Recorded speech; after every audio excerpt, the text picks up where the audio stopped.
All right, of course, there had to be something. I love how it randomly will set my audio to a different device that doesn't exist. But, anyways, welcome everybody to another Circle of the Earth Fellowship episode, roundtable episode. Super excited to be back and with a pretty gravy topic. So hope y'all are excited to talk about weather manipulation and the global warnings. But without further ado, let's go ahead and say hello to all of those on the panel with us tonight. And a little housekeeping, and then we'll get into the topic as always. Welcome, everybody. Shalom to all those with us tonight and who will watch this later. So, first and foremost, in spot number one, we got our dear brother Robert. Welcome, brother. Shalom. Good to see you. Shalom, everyone. Hope you all had a good week and getting a good day of rest. Um, Interesting topic today. See what you got coming on here, Vader. Yeah, and I think this is like one where it's like, my people perish for a lack of knowledge. Like it's an important thing. How much we can do physically about it, is one thing, but there are solutions that we can do to this, and we've actually seen those be implemented in different places around the world. So, of course, we'll go over that tonight, but yeah, I'm excited to talk about it for sure. Let's jump over to brother Kyle. How you doing, brother? Good to see you.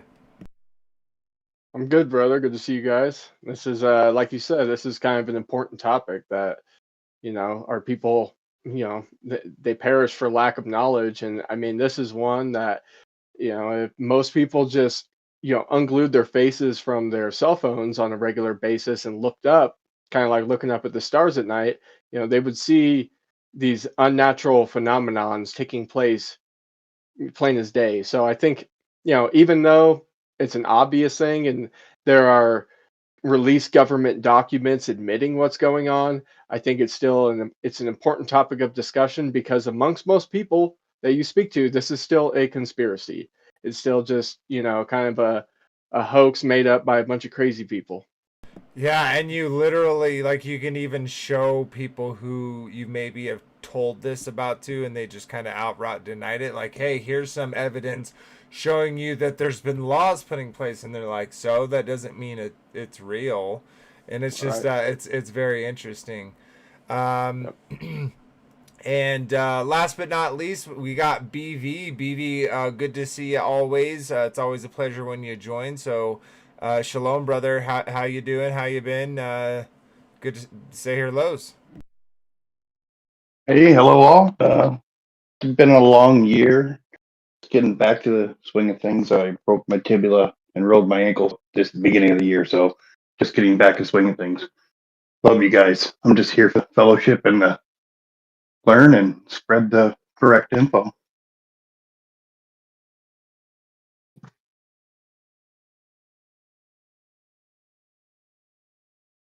You're muted. I see. Sorry, guys. So I'm sorry to hear that, brother. I hope you are healing up well. It's never a good thing to have one of your major things that you need to use unaccessible to you. So, but I'm glad you're able to join us tonight. I asked Marcia.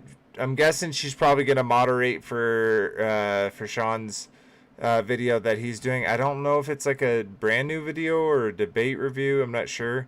I do know Frankie B is going to be on a little bit later, probably about a half hour. I mean, about an hour into the show. So, but yeah, we'll cross that bridge when we come to it.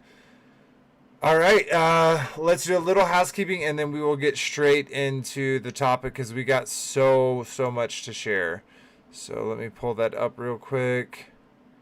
Where are we at? Nope, not that one. Interesting. Okay, it's not up. So did it get... Okay, here it is. There we go. All right, let me pull that up for y'all. All right, first and foremost, I'd like to shout out to Chris and Liz Bailey over there on Take on the World. They allow us to come onto their platform and share our pieces of the puzzle with their family, and we always want to show our appreciation and our gratitude towards them for that. So if you haven't checked them out, definitely do so. And then for those who don't know, we have our own YouTube channel, and that is Circle of the Earth Fellowship. We got lots of different content, over 186 videos of debate reviews, of one-of-a-kind productions, interesting conversations, as well as our normal episodes. We got shorts and all types of things. So if you're interested and would like to support us with no money, that is a great way to do it. Just like likes, comments, and subscriptions all help the channel as well grow. So thank you to all the new recent subscribers. If you'd like to support the channel and get something out of it physically, we do have a merch store, and got hats, mugs, t-shirts, stickers, and other things. I'd like to add more to this, and for those who are interested, have ideas, would like to see something, shout me out. So and then I did recently find this. They actually updated this, and it's kind of interesting with the drop of Lighthouse beta. But if for those who would like to support the channel, but you already maybe have the merch, if you go to the donate page, it's this page right here, and you can do it a one-time or monthly, and that does come out on the stream, so there will be a notification. So that's the kind of way you support without kind of going around YouTube, and that's through PayPal if you're interested. Okay, so let's get rid of that. And let's discuss a little bit about this topic before we get into sharing all that we have to share, and kind of where I like kind of talking about where you were and then where you are now when it comes to this topic, like what you used to kind of think about it, or just weather in general, to now where you're at now. Maybe you retrospectively be like, oh, that really weird, weather occurrence that I had, it makes me think twice. Maybe you have no different changes, but yeah, let's start with you, Robert. What are your thoughts, brother, about this topic? So I was thinking about that meme, that Bob Ross meme. It shows him painting the skies, and he's like, never saw Bob Ross painting a sky with all the chemtrails across the sky. And I remember now, out there, growing up and looking up at the skies, and I was like right next to Selfridge Air Base, right? So, I mean, there's no lack of jet traffic, airplane traffic, and everything, right? So, but the skies are always very clear, very deep blue. Um, right now, it's like, I mean, when was the last time I saw a deep blue sky around here? Every day you got these um, contrails going across the sky, um, and it's like no, no, no, no, no, no. And you do see that the weather cloud seeding and whatnot. I mean, that's established fact. So now it gets to a question, where you get into the conspiracy part about to what point do they do? How much do they know what they're doing? How much do they get as uh, unintended consequences of them playing with the weather? So I know they're doing something. You might. Absolutely, and I think you hit so many of the points that we'll definitely hit tonight. Like we will show that it is well established that indeed they do weather modification. Now we are going to get into some speculation where we don't have outright proof, but I think we're going to be able to make some pretty good hypothesize. We're going to be able to hypothesize about the situation, looking at our the kind of current things that are going on, and it'll definitely be fun. All right, well, let's jump over to you, Kyle. What are your thoughts, brother? Yeah, yeah, it's kind of a complex topic here because it's not just the chemtrails or the geoengineering from cloud seeding. It's an entire plethora of technology that they use in this, this area that, I mean, it, to me, it's a bigger thing to tackle than just looking up at the contrails in the sky. Like there are multiple things used, surface to air technologies that are used, and it as far as it goes back to the 60s, I would or even the 40s with Operation Popeye, I would say it's probably been going on somewhat of a socialized experimental scale, to some degree.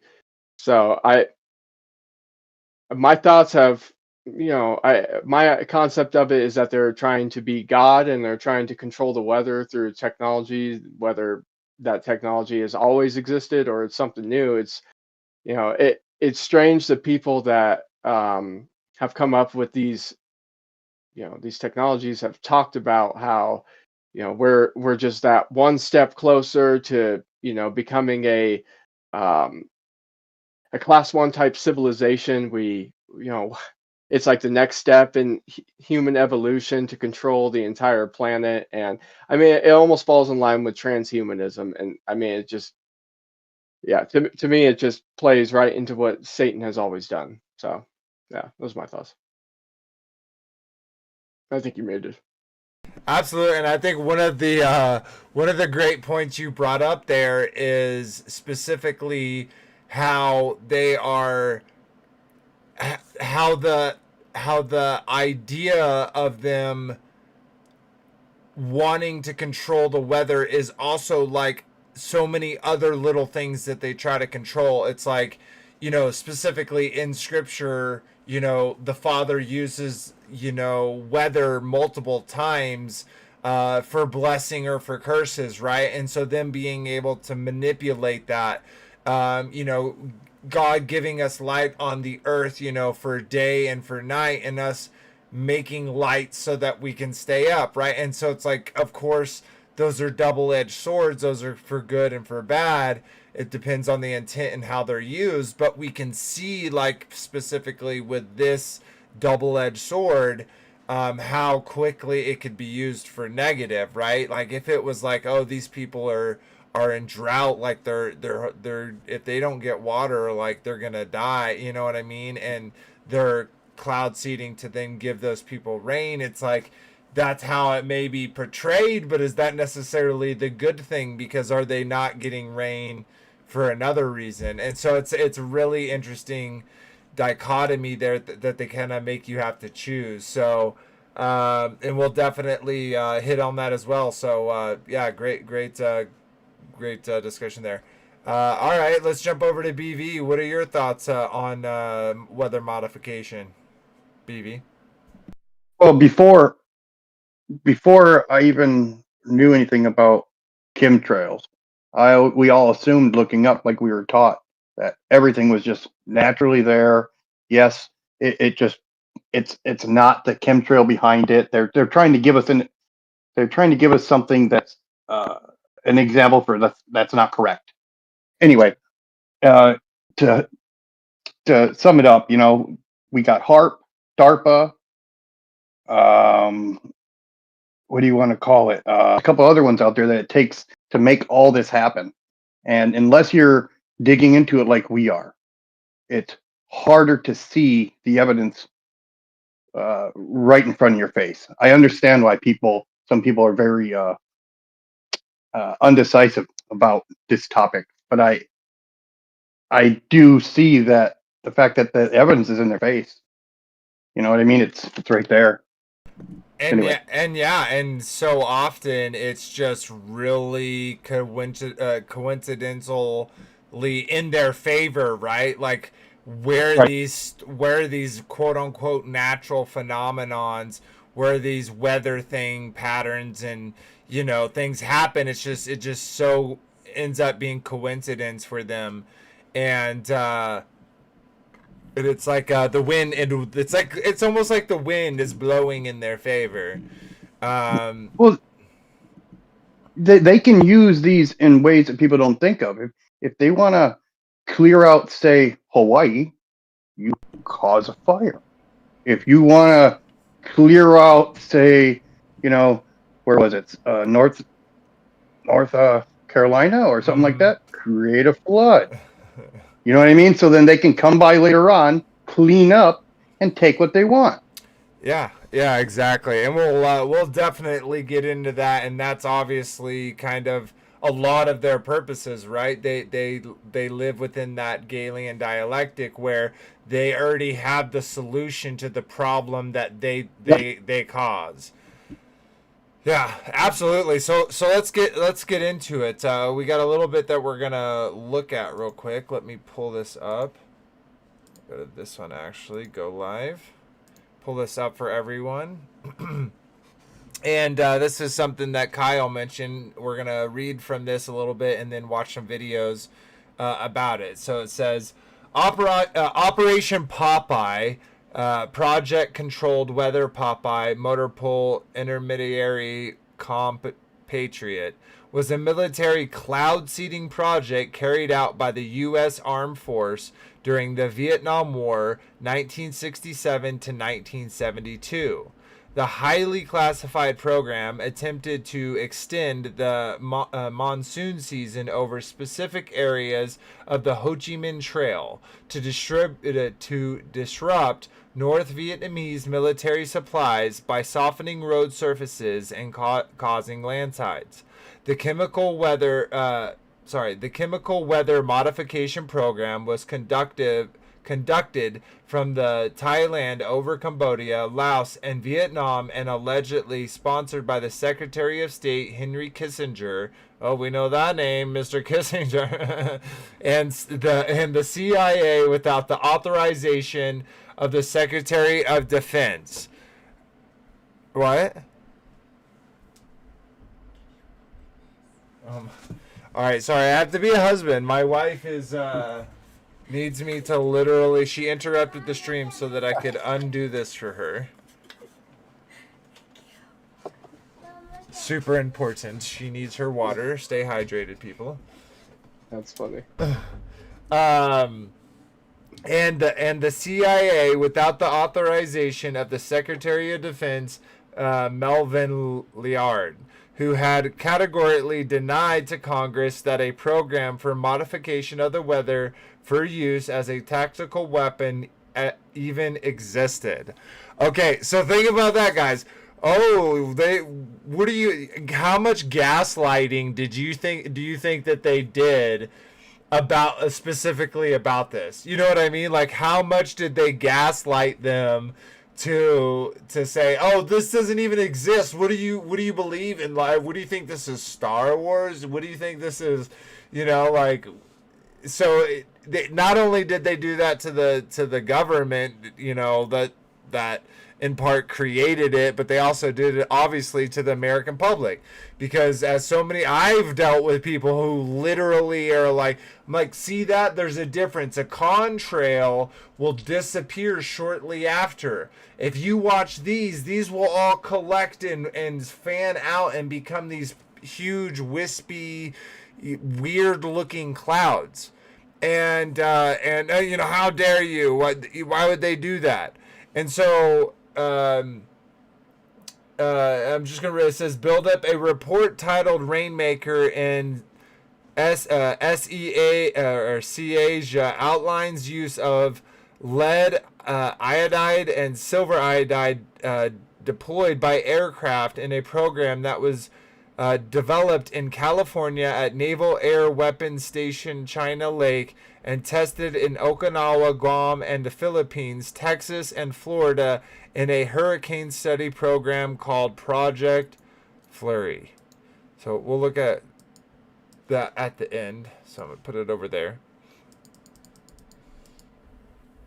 Okay, and then this is from May 31st, 1972. It says, Dear Senator Schneewierker, I'm sorry, I have no idea how to pronounce that.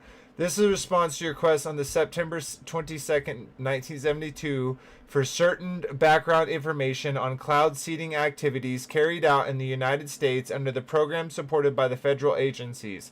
Pursuant to the specific questions contained in your request, we direct our review toward developing information on cloud seeding programs supported by federal agencies, on the cost and purpose of such programs, on the impact of cloud seeding on the precipitation and severe storms, and on the types of chemicals used for seeding and their effects on the environment. We also obtained data concerning the extent of cloud seeding conducted over Pennsylvania. A review was conducted at various federal departments and agencies headquartered in Washington, D.C., and at certain of their field offices in Colorado and Montana. We interviewed cognizant agency officials and reviewed appropriate records and files of the agencies. In addition, we received pertinent reports and documentations of the Federal Council for Science and Technology and the National Academy of Sciences and the National Water Commission. So this is a whole report on them going into the information on cloud seeding and what that looks like. And so obviously this information was declassified and this information was made known. And so even those that deny it to this day, they literally see, they even if they see this, to them, you know, this is no proof, even though the government has specifically cloud seeding over. So yeah. They're even claiming to do it. So let's watch a couple videos about Operation Popeye. Operation Popeye is thought to be the first known successful application of weather control technology in warfare. The first flight of the operation took off on March 20th, 1967. A total of 2,602 flights were made in 5 monsoon seasons, from March to November. The 54th Weather Reconnaissance Squadron executed the cloud seeding procedure using the slogan, "Make mud, not war." Within their squadron, the operation was codenamed Motor Pool. 3 Lockheed C-130 Hercules aircraft and 2 McDonnell Douglas F-4 Phantom aircraft, based at Udon Thani Royal Thai Air Force Base, were altered and fitted with silver iodide ejectors. The 5 cloud seeding jets had the standard Southeast Asia camouflage colors and markings, but no unit identified. Oh, that's dumb. That's unfortunate. Okay. Did y'all have audio on that? I just want to make sure. Did everyone hear that? Let me go ahead. I can hear that. Okay, y'all could hear it, but could chat hear it? I just want to make sure that they can hear it as well.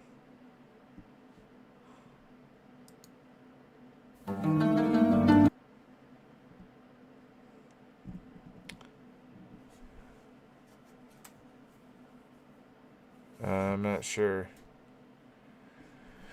AI denies Project Flurry. I was just searching for what year they sprayed Okinawa as my sister lived there. Interesting. Okay, sweet. Glad y'all can hear it. All right, let's keep trucking.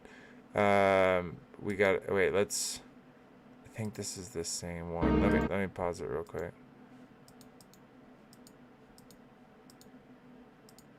It's the same one. Okay, this is the same one. Apologize. The 5 cloud seeding jets had the standard Southeast Asia camouflage colors and markings, but no unit identified. Okay, yeah, same thing. Okay, what's this one? Okay, this is the first one. Oh my god, so loud. Okay, let's go here. As the Vietnam War reached a crossroads, the U.S. Army had important decisions to make if they wanted to tip the scale back to their side.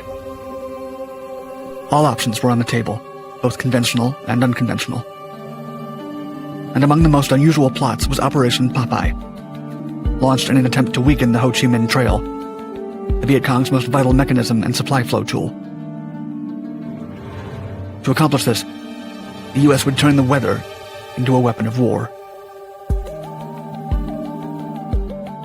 Operation Popeye utilized cloud seeding technology, a type of weather modification that artificially creates rain or snow.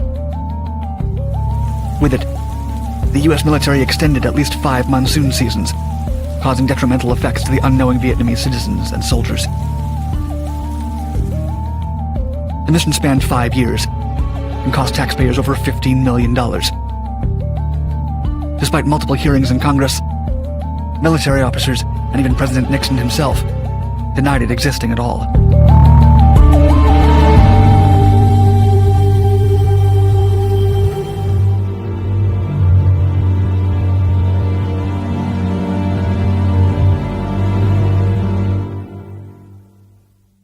The Vietnam War was, for many reasons, unlike any other war American soldiers had ever seen. Instead of a standard campaign frontline, where the American army had more than enough experience, the Vietnam War's battles were fought in the dense South Vietnam jungle. This was an isolated region filled with mountains, animals, and endless greenery. The Viet Cong's most significant advantage over the U.S. in this region was the Ho Chi Minh Trail, a logistics network made up of dirt pads and hand-dug tunnels. It had secret bunkers, barracks, and even a few hospitals. All were cleverly hidden from American aircraft looking for them in reconnaissance missions. With its extensive web of roads and handmade paths, the trail helped the Viet Cong carry massive amounts of manpower, weapons, food, and other war material from one side of the country to the other. Do you think they had like tactical water where the water only hurt the combatants? It didn't, wash away anybody's houses or farms or their animals. It's like they literally, they make it seem like they had tactical water. It's so ridiculous. Yeah, like there weren't innocent people who were hurt by their tactical water. Yeah, make mud, not war. It's like, no, attacking someone's land is making war. Just because you're not attacking them with a bullet or a bomb, it's so dumb. Yeah, it's just another form of warfare. Like kind of going back to the whole Vajra thing, with ancient India, where they could control the weather with that weapon. It was always it could always be a weapon, and like you said, it's in a weapon in the Father's hands as well. Yeah, absolutely. All right, let's keep checking. At over 1,000 miles in length, the trail ran from North to South Vietnam and extended through the kingdoms of Laos and Cambodia. The U.S. military attempted to destroy the trail with never-ending bombing campaigns. More bombs were dropped on Laos than in Germany and Japan combined in World War II. But none of the tactics were entirely effective. Even Agent Orange wasn't up to the task. Oh, so they were even willing to dump Agent Orange, which had unknown horrible effects for a long time. That people are scared of orange. No, they of nukes, but like, wow, they have things that are bad. Like, don't get me wrong, like they have bad things, but they're not splitting some atom. But I digress. The trail network was so vast and complex that if one of the paths were closed, all Viet Cong soldiers had to do was find a secondary way back to their base. But there was one thing that significantly slowed the supply flow on the Ho Chi Minh Trail. Rain turned the trails into muddy messes, rendering them too difficult to supply vehicles to maneuver. Vietnam is known for having one of the world's longest monsoon seasons, usually running from April to October. June, July, and August are the months with the heaviest rain. And so the Department of Defense decided to attempt to recreate this process. Their goal was to try to control the weather and extend the monsoon season for as long as they could. To achieve this, they resorted to cloud seeding. This process is thought to have originated in 1946 by Vincent Schaefer, a chemist employed by General Electric. Cloud seeding is a method for artificially producing rain or snow. It requires modifying a cloud's chemical structure to boost the chances of precipitation with the added substance of silver iodide, which works as a condensation agent. There are two ways to disperse cloud seeding agents, either using large cannons to shoot the particles into the sky, or using airplanes to drop the particles from above.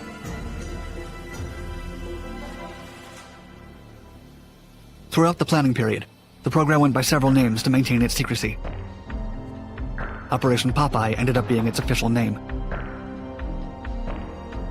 In a memorandum sent in January 1967, from Deputy Undersecretary of State for Political Affairs Foy D. Kohler to then Secretary of State Dean Rusk, Kohler described Project Popeye's goals, stating, quote, "The objective is to inhibit overland vehicular movement and to reinforce the bottlenecks already created at stream crossings by the bombing of bridges and ferry installations. With respect to Laos, the objective is to extend rainfall through the dry season, keeping the ground as near the saturation point as possible and obstructing traffic that normally forwards streams during the low water period. By generating rain, the American Army would slow the Viet Cong's truck traffic, impairing the supply flow throughout the trail and leaving them more susceptible to other attacks." Kohler also believed that cloud seeding was relatively more ethical than common warfare, stating, quote, "With respect to North Vietnam, we believe that as an interdiction measure, Popeye operations would be less harmful to the population and the area affected than bombing. For Operation..." Okay, I gotta take a pause and do something real quick. Let me get rid of this just for a second so I don't spoil it.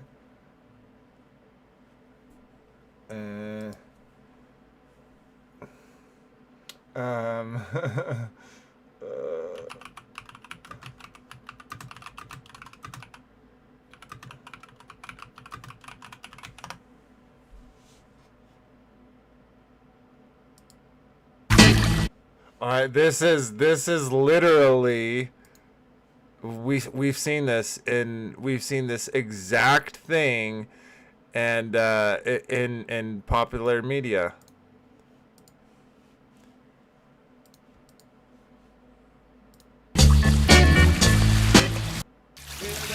One day, it started raining. Didn't quit for 4 months. We've been through every kind of rain there is. But a stinging rain, and big old fat rain. Rain that flew in sideways, and sometimes rain even seemed to come straight up from underneath. Shoot, it even rained at night. Shoot, it even know, right, rained Chief? at night. It's rained from upwards and sideways. Popeye to be successful. What was that, BV? No, I was just saying that, this is spot on. They tell us behind the scenes about everything. Actually, now to our face. Yeah. No, right? And it's like, people are just like, yeah, it just started raining. And it's like, oh, it's just nope, that. And then it just stopped raining. Yep, and then one day it just stopped raining. It had to be carried out with the utmost secrecy. It was so pacifist for them to make it rain instead of drop bombs that they had to hide that they were manipulating the weather. They didn't have to hide that they were dropping bombs. Yeah, makes lots of sense there. If information about America playing God and controlling the weather came out, there might be speculation about man-made alterations in other climatic anomalies they had no connection with. Ooh, I wonder.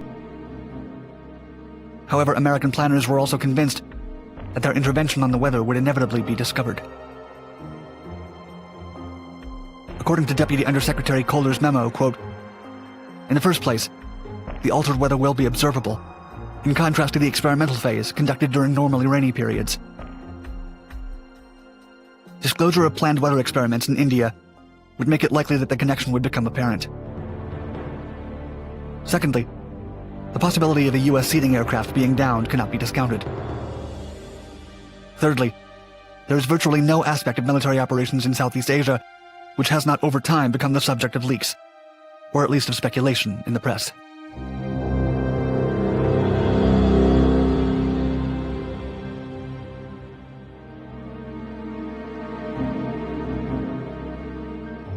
Operation Popeye is thought to be the first known successful application of weather control technology in warfare. The first flight of the operation took off on March 20th, 1967. A total of 2,602 flights were made in 5 monsoon seasons, from March to November. The 54th Weather Reconnaissance Squadron executed the cloud seeding procedure using the slogan, "Make mud, not war." Within their squadron, the operation was codenamed Motor Pool.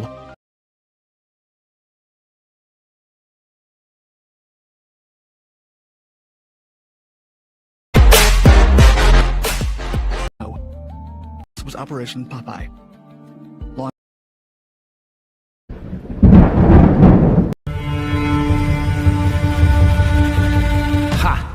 Google, Wikipedia, and all other information authorities tell us that for sure these are just silly conspiracy theories. I mean, come on, how could the government be spraying toxic chemicals into our skies to control the weather? You have got to be a very silly moron to believe such nonsense. Really? Have you ever heard this statement from President John F. Kennedy? We shall propose further cooperative efforts between all the nations in weather prediction and eventually in weather control. And did you know what former CIA Director John Brennan has said? Another example is the array of technologies, often referred to collectively as geoengineering, that potentially could help reverse the warming effects of global climate change. One that has gained my personal attention is stratospheric aerosol injection, or SAI, a method of seeding the stratosphere with particles that can help reflect the sun's heat in much the same way that volcanic eruptions do. So, it's not a conspiracy theory after all? One that has gained my personal attention is stratospheric aerosol injection, or SAI. But why are Google and Wikipedia and all the other major platforms lying about it? I wonder. Here we see a news channel plainly explaining what solar geoengineering is. Hi, I'm Femi OK. Today on the stream, could blocking out the sun actually help reduce the temperature down here on Earth? Let me show you what I mean. For instance, you could have material pumped into our stratosphere. That material could reflect the sun's rays or solar energy all the way back to the sun, meaning that we down here are kept cooler. That is a very basic, rudimentary understanding of solar geoengineering. Another news station did a more in-depth investigation into chemtrails. Could a strange substance found by a Southwest Arkansas man be part of a government test? Well, that's the question at the heart of a phenomenon called chemtrails, now getting widespread attention. Well, tonight, KSLA News 12 investigation reporter Jeff Farrell shows us the results of testing we had done about what's in our skies. It seemed like some mornings it was just crisscrossing the whole sky. It was just like a giant checkerboard. Bill Nichols snapped several photos of the strange clouds from his home in Stamps, Arkansas. They begin as normal contrails from a jet engine, but do not fade away like a normal contrail. Soon after, he saw particles in the air. You know, because we'd see it drop to the ground in a haze. Nichols then noticed the material collecting on the ground. This is water and stuff that I collected in bowls. I had it set out in my backyard on my dad's pickup truck. KSLA News 12 had the sample tested at a lab. The results? A high level of barium, 6.8 parts per million, more than 3 times the toxic level set by the EPA. Armed with these lab results about the high levels of barium found in our sample, we decided to contact the Louisiana Department of Environmental Quality. They told us that yes, these levels are very unusual, but at the same time they added the caveat that proving the source is a whole nother matter. Barium is a hallmark of other chemtrail testing, which even attracted attention from a Los Angeles TV station. There's already no shortage of unclassified weather modification programs by the government. But those who fear chemtrails could be secret biological or chemical testing on the public point to the 1977 Senate hearings in particular, which confirmed 239 populated areas had been contaminated with biological agents between 1949 and 1969. Later, the 1994 Rockefeller Report concluded hundreds of thousands of military personnel were also subjected to secret biological experiments over the last 60 years. But could secret testing be under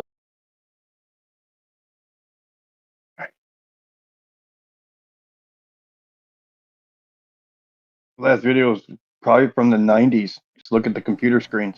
Yeah, and isn't it interesting how the Kissingers, the Rockefellers, why do their names always come up in all of these different all these subjects? And one thing that I kind of just I'd never really thought about, and it kind of came to me as we were watching that, is think about solar power and how actually pretty efficient that it is, definitely with the new modern technologies that we have, and how by blocking out the sun with these things you would reduce the amount of power that solar would produce, right? And you would need that in fossil fuels to make up for.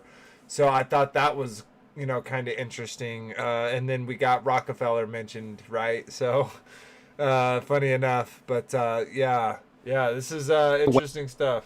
Oh, there we go. Let's pull that back up and keep chugging. Oh, wrong button. and again? I'd rather it be something inert and benign, something that's, not causing any damage, but I'd like to know what it is. KSLA News 12 discovered chemtrails are even mentioned by name in the initial draft of House Bill 2977 back in 2001 under the Space Preservation Act. But the military denies any such program exists. Jeff Farrell, KSLA News 12 reporting. And, it turns out until 9 years ago, the government had the right under U.S. law to conduct secret testing on the American public under specific conditions. Only a public outcry repealed part of that law, with some exceptions. Now, Jeff's report mentioned high levels of barium linked to those alleged chemtrails. We wanted to find out exactly what effects barium has on the body. We spoke with Mark Ryan, the director of the Poison Control Center. Ryan tells KSLA News 12 that short-term exposure can lead to anything from stomach to chest pains. Long-term exposure causes blood pressure problems. Ryan addressed concerns by chemtrail researchers that barium could be meant to wear down a person's immune system. Anything that causes ill effects in the body long-term, chronically, is going to affect your ability because it's constantly working on the body. So from that aspect, yeah, that's a potential. An expert on the matter, Rosalind Peterson, explained the severe risks of these programs during a climate conference of the United Nations. Weather modification programs, experimental ones done by private companies, done by the United States government, done by states across the United States, are underway. There's more than if at any point anyone wants to chime up about something that's said, please feel free to do so, and I will mute it and let you make your point. Just want to throw that out there. 50 of them in operation across the United States. None of these programs that I know of today, and this is all public record, are available at any time with oversight, agricultural oversight or public oversight. These programs impact agriculture, and there are programs around the world, international corporations are modifying our weather all the time, and they're modifying it in ways that cover thousands and thousands of square miles.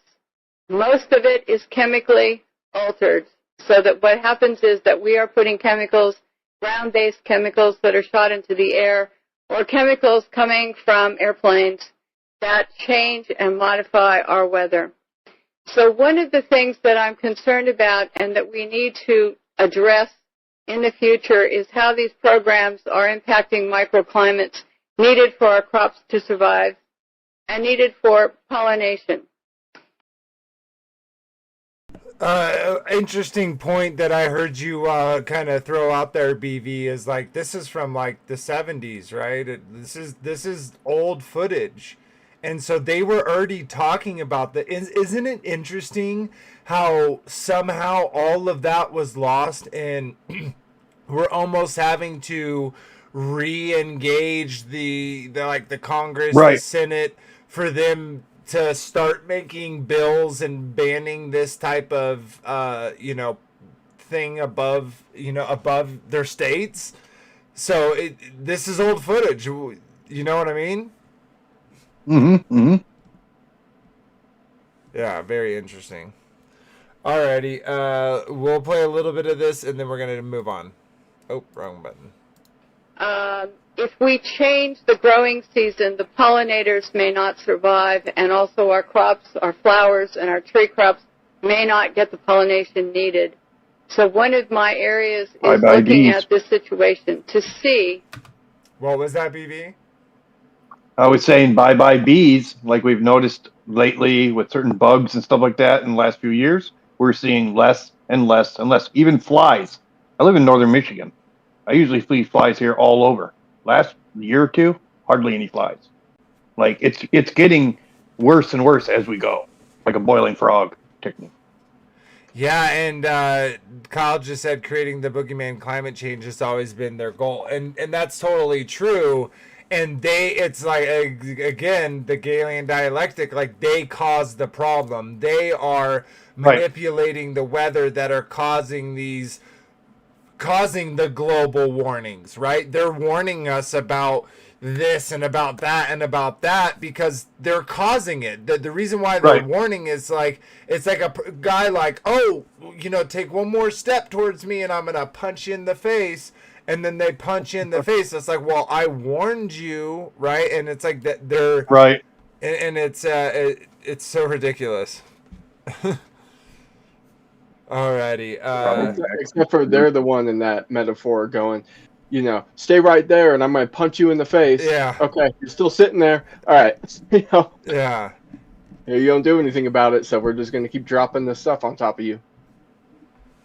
Yeah, it's so ridiculous. And so, but it's interesting how, like, look at what she's wearing. This is some old footage, and the fact that From the 90s. You think this is 90s? That's 90s. Okay, so 90s, but think about this was talked about in the 90s, and then in the 2000s, people are calling us conspiracy theories for talking about, hey, look at those, you know what I mean? Because they may have been doing it for a while, but I know, like, there was, like, we all remember, like, how much it just, like, oh my God, it's like all the time now. It's not like we saw it every once in a while. It's like every day, almost every day we're seeing these patterns. You know what I mean? Yeah. Here in northern Michigan, I used to see. Go ahead. I'll go after. No, please finish what you're saying. Oh, just quickly. Northern Michigan, I see, or every year we used to get like Halloween came along. We got our first snow. By Christmas, we already had like a foot or two for a month or two by that point. And then it started going away in early, late February, early March. Now, I'm not seeing any snow till after the first of the year, and it goes away within 2 months. So with whatever they're doing over in these other areas or even here, it affects everybody. People don't realize it just doesn't affect that one little area they're doing. It affects everything. Go ahead. It's a chain. It's a chain reaction. Absolutely. Go ahead, Kyle. Yeah, I was just piggybacking on what you were saying, how it's like every single day, to the point where I see, people who don't research any of this stuff and, maybe know very little, they take notice to the days that they aren't spraying. They're like, wow, look how blue the sky is. Exactly. There's no trails. They're like, it's like those very few days stick out and the rest are just covered in this. It's not the exception to the rule anymore. The exception to the rule is those nice days, that they're not. Right. Yeah, where you're totally right. You're like, oh wow, it's such a beautiful day. Thank you, Jews. I kid. All right, let's keep moving because so this is Operation Paperclip. Operation Popeye kind of going forward, And of course, the trend is kind of continuing. And that was just one, right? That was one application, cloud seeding via atmospheric injection. But they have other methods too. And so let's look at some of those. We'll get to their... I might save this one for... because I think we have a dues coming up. So I'm going to put it here at the end. Maybe we'll watch it. But, okay, what's this one? The U.S. Army Chemical Corps Proving Ground, tests were conducted using an F-100 aircraft equipped with an experimental spray device developed by one of the large aviation companies. One purpose of these tests was to establish the feasibility of producing BW aerosols in the most effective particle size range as a low-level line source from high-speed aircraft. Wind tunnel tests had shown that effective aerosols could be produced by discharging the BW agent into a high-velocity airstream. To confirm the wind tunnel test data, an aerial mission was conducted using a BW incapacitating agent.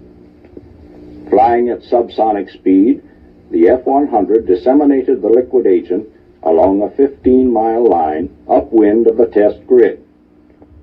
Data from these tests were used to determine the effective coverage that could be expected with an operational type spray system employing the basic principles of the experimental device.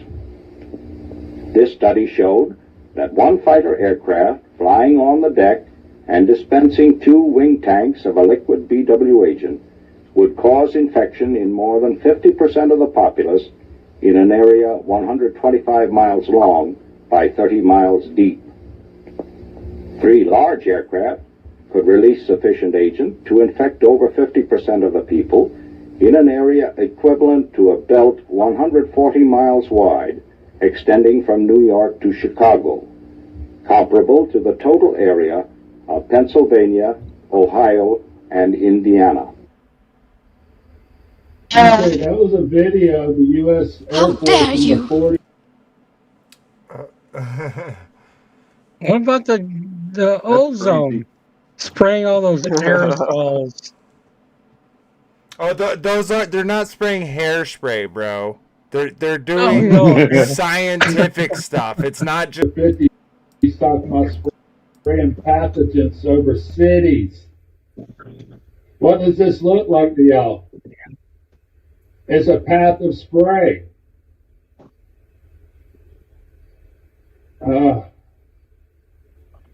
Wish I could control this part. This is from yesterday, people. I'm only going to have a few seconds here. But... You know, hey, Vader, during the beer bug, they were spraying a lot. And it was heavy barium probably in it, which lowered people's immune system. You know what I mean? Absolutely, dude. I think it has multi-purposes. You know what I mean? Absolutely. Whenever they sprayed a lot, and I was always wondering why. I thought it was the barometric pressure, but it was probably the barium. Yeah, wouldn't surprise me. All right, let's check this out. This is from Good Morning America. I'm going to have to kind of play this quickly. Now, with our network-wide focus on the power of... Look at that beautiful... Yeah, that's what it looks like. So stupid. Oh, my God. It looks so stupid like that. Water. Just this week, a stretch of the Colorado River was named the most endangered river in the United States as overuse and climate change threaten this national treasure. But we are now learning about an innovative practice being used to help combat these effects and give Mother Nature a much needed boost. ABC Chief Meteorologist Ginger Z has more on that. Take a look.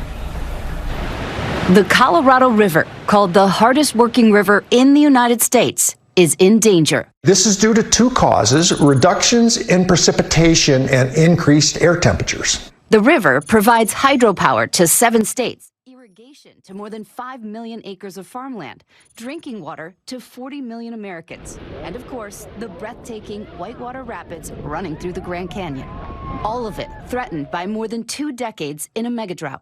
We can't just flip a switch like Colonel Joe Moore in Mad Max Fury Road. But we do have a superpower. Straight out of science fiction's X-Men: The Last Stand. It's called weather modification, or cloud seeding. We can't create... Wait, bro, they're literally causing the problem. They're doing all this weather modification that is causing droughts in other places. So then they say, oh, well, we need to do cloud seeding in order to, you know, stop the drought from having. So let's go ahead and do more geoengineering to change it here, which then changes it somewhere else. It's so preposterous.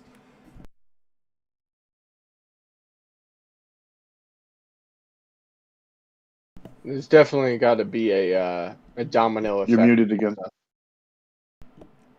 I was just gonna say, BV, you're gonna say something. No, I was just making that quick comment on that. Exactly. All right. Let's play a little bit more of this. Cloud. There has to be an existing storm system. We just give it a bump. Yeah. Garrett Kamens heads up one of the largest cloud seeding companies in the U.S. Has the desperation in the megadrought made the interest in the U.S.? We just give it a bump. Yeah. Garrett Kamens heads up one of the largest cloud seeding companies in.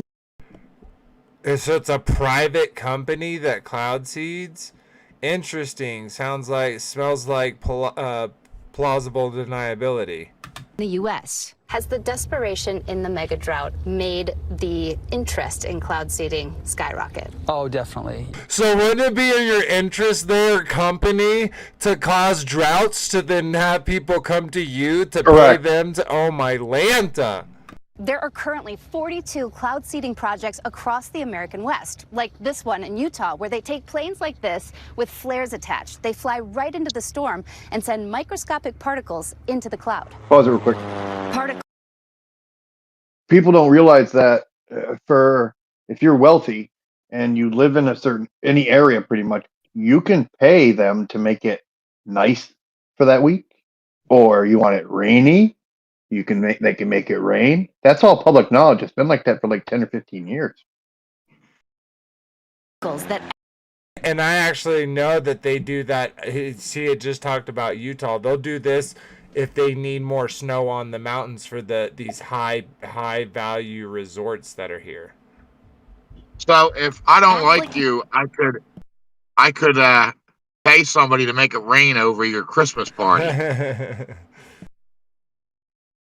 That's funny.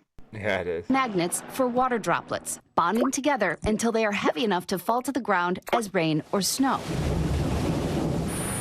At the University of Colorado, researchers are working on artificial intelligence to deploy cloud seeding drones. And it's not just cloud seeding from the sky. There are hundreds of those things. That shack you see in the foreground is a ground-based cloud seeder. The little flame coming out is sending tiny silver iodide particles up into the sky. When a storm comes through, they go up to 2,000 feet above our head, into the storm, up those mountains, and make more snow than it naturally would. While cloud seeding has been helping get every last drop out of some of the driest years on record, this past winter, Mother Nature came through. The Southern Rockies, which feed the Colorado River, got more than 4 times their average snow. But experts say it's still not enough. As much as cloud seeding is a boost or a help, Mother it's not a Nature. solution. Yeah. The main solution is conservation. Cloud seeding is most successful in wet years, so this was a huge winter for them. And by the way, we have already conserved a lot of water over here, and would y'all be cool with giving us the rights to water, owning all water? They actually stopped early because Mother Nature was giving up so much. Oh.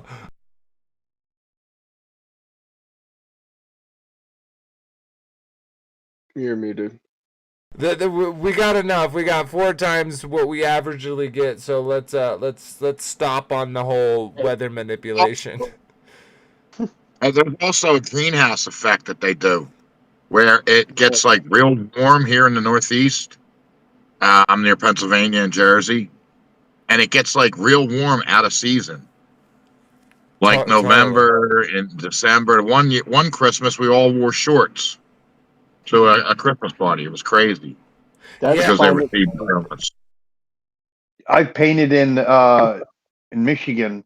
New Year's Eve, I was painting my mom's windows outside, and it was warm enough because I was in my t-shirt and shorts, and it dried and everything. That, like you're talking about, dude. Yeah, it's crazy. Yeah, it's literally what they claim is like, oh, it's all the cows farting and the greenhouse gases are, trapping the sun's, energy within, the layers of the atmosphere, and it superheats the earth. But in reality, if you're spraying the sky with a reflective, metal, yet you're doing the exact same thing you're claiming is being done. Same thing with the beer bug. Yep, that's what they did during the beer bug. I know they did it in my area. I wonder if sometimes like they have one that directly blocks the sun heat from hitting the earth, but then they also have one that allows the sun to go through it on one side, but then like it bounces between the ground and the, causing it to be like a little brighter or warmer than it normally would be. I think that's what happens anyway. I also think it causes allergies too, because my allergies go up in the winter. Absolutely. And usually allergies are summer and fall season, and a spring and fall season. But in the winter, I'll get allergy attacks when it's real heavy cloudy. It's crazy, man. Yeah. When I'm scraping metal particulates off my windshield, there's an issue. All right, let's check this out. This is from Top Gear. This is the shuttle's fuel tank. It may only be 130 miles to space, but to cover that distance, the engines will... This is not owned by me or this channel. We are commenting on this for entertainment value. Use 500,000 gallons of fuel, and that works out at 2 feet to the gallon. Despite the cost, however, NASA does need to test these engines once in a while. So they built this place in the wetlands of Mississippi.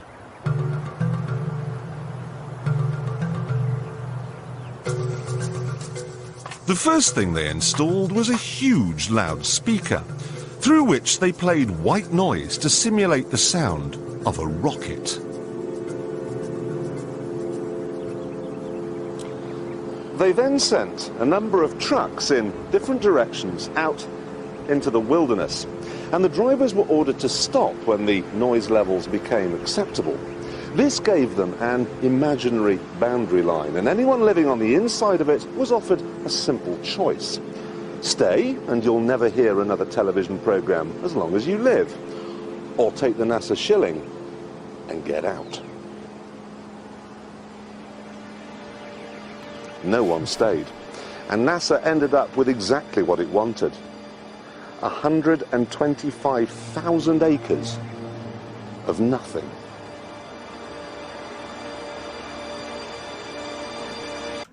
That's why they need the $68 million a day.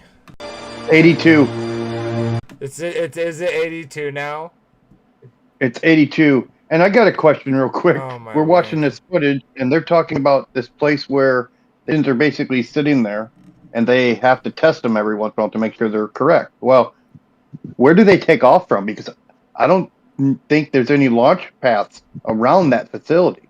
So what I'm getting at here is, go ahead. No, go ahead.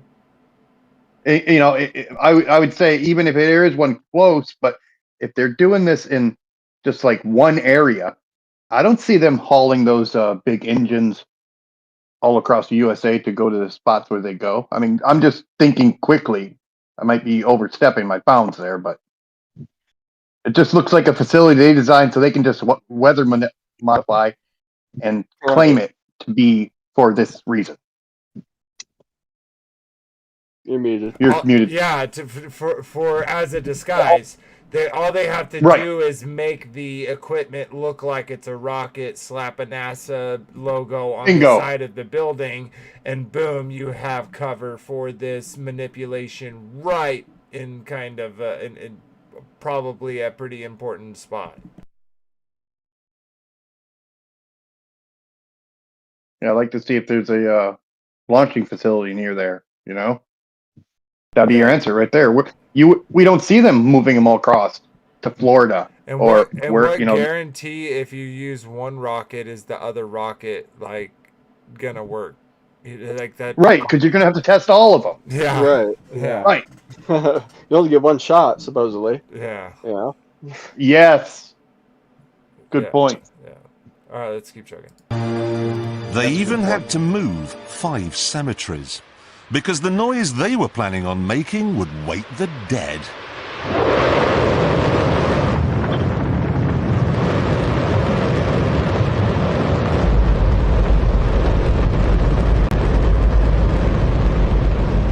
Don't worry if you can't hear what I'm saying. I couldn't even hear myself. This is the loudest sound you could possibly conceive. And as it turns out, the cleanest.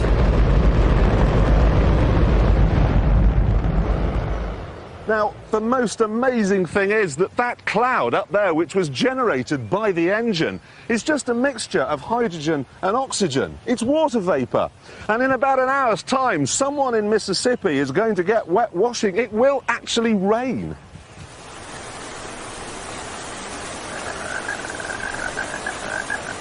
I told you! It's raining! That's unbelievable! Oh. NASA's playing God. It's making its own weather. No. Can you back that up? Can you back that up about 20, 30 seconds? Dang it autoplayed. 1 second.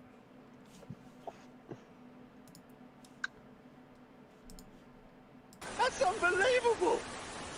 He had a different shirt on, so that was at a different time. Did it? I don't think he did he? The engine is Oh, it's just the a same mixture shirt. of hydrogen and oxygen. It's Oh, water vapor. it is? Okay, never mind. It looks like a different color to me. Yeah, I think it's because it gets wet and so it's darker. Ah, good point. Good point. I'm like, it's a different day. So as I was saying earlier, it's not just seed cloud. Like it's not just spraying. They can make a rocket test happen and create a whole cloud system. But there's also the HAARP or the HARP. Well, let's check this Center out. of Circulation. My name is Scott Stevens. I studied meteorology at the University of Kansas, and that was my first TV job. Was on the air was in Topeka, and then I worked in Omaha and Tulsa, Albany, New York, and then out into eastern Idaho in the Pocatello, Idaho Falls market for the last 10 years of my 20-year career doing weather. It wasn't until about 2005 when I got deep into the weather modification aspect of this story of geoengineering. One of the parts of the program that is very important that plays into the chemtrails is the precision of these actions in the atmosphere. These chemtrails are absolutely required, so they introduce the right energy at the right location for the right length of time. These trails are wires in the sky. The combined technologies like HARP and the chemtrails were designed to work together as weather weapons. HARP, the High Frequency Active Auroral Research Project. It is filled with phased array antennas. They steer microwaves into the ionosphere where they will activate all of the ions up there. They can use excitation waves that actually affect the metallic particles. So we've ionized the air column. They can heat it. They can cool it. HARP has directional antennas, and they can focus their antennas on where they want to move the jet stream, and they can hit the jet stream, and they create an artificial high.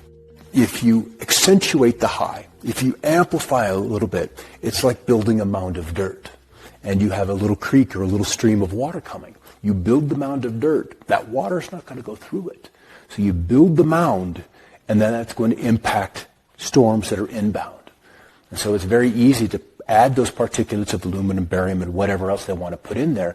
And as you add heat to that, those particulates then radiate the heat into the atmosphere, and it warms. And what does a warming atmosphere do? Boom, it expands. We see more intense droughts.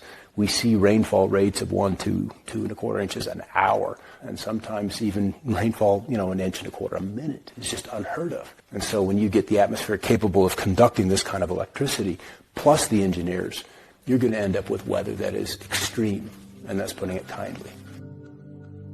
When they move the jet stream, it then pushes up into the polar vortex. The polar vortex really can only move when there's something impacting it, like HAARP. They can heat up that ionosphere. So when the jet stream comes in, it hits that bubble and it diverts. The jet stream flow that is normal brings precipitation and brings the jet stream right into California. And then it brings storm systems with it. It brings rain. The jet stream got pushed off of the coast of California. It dried us up and took all our moisture away and pushed the jet stream north. And when it hit the polar vortex, it then was ricocheted straight down the east coast. What we've been getting, very warm, very dry conditions. Like, just from watching this, I feel like they're almost setting it up to be like, okay, yes, this has been going on, but we didn't want to talk about it because something that seemingly is happening to me is that where they spray, that doesn't affect until down the board. So they almost have to go like, quote unquote, upwind and release it there. And then to hit their affected place. And so what if they come out and they say, okay, China, Russia, whatever, the reason why we are doing this and the way that we're doing it is because they're assaulting us, and we've been secretly doing it because this is actually, we could declare war on this, but I just feel like they could play it in that type of way. No, you're thinking right. Yeah, but let's keep checking. No one else says anything. In California, but in terms of the Arctic and in the Midwest, it's swinging all of that moisture, all that cold air. You can kill a storm in place. That's easy to do with HAARP. You'll see the texture and the structure of the storm just melt. And it will become just this diffuse, amorphous, featureless mess. And that was one of the big epiphanies I had in forecasting. Anticipating a winter storm coming through, you've got to set forecast out that night, and you're waiting for the snow to start. You're waiting for the snow to start. And you're waiting for the snow to start, and it just doesn't. And you go outside and you see a warming zone begin to show up on the satellite loops. The clouds literally just begin to warm. And then that collapses the potential of the storm to put down the moisture. It's done. It's shot.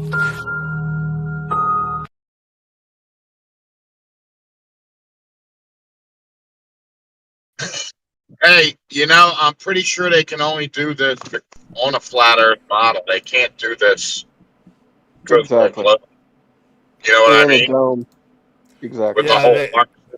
They need an enclosed environment to have the pressure anyway, so for sure. Yeah.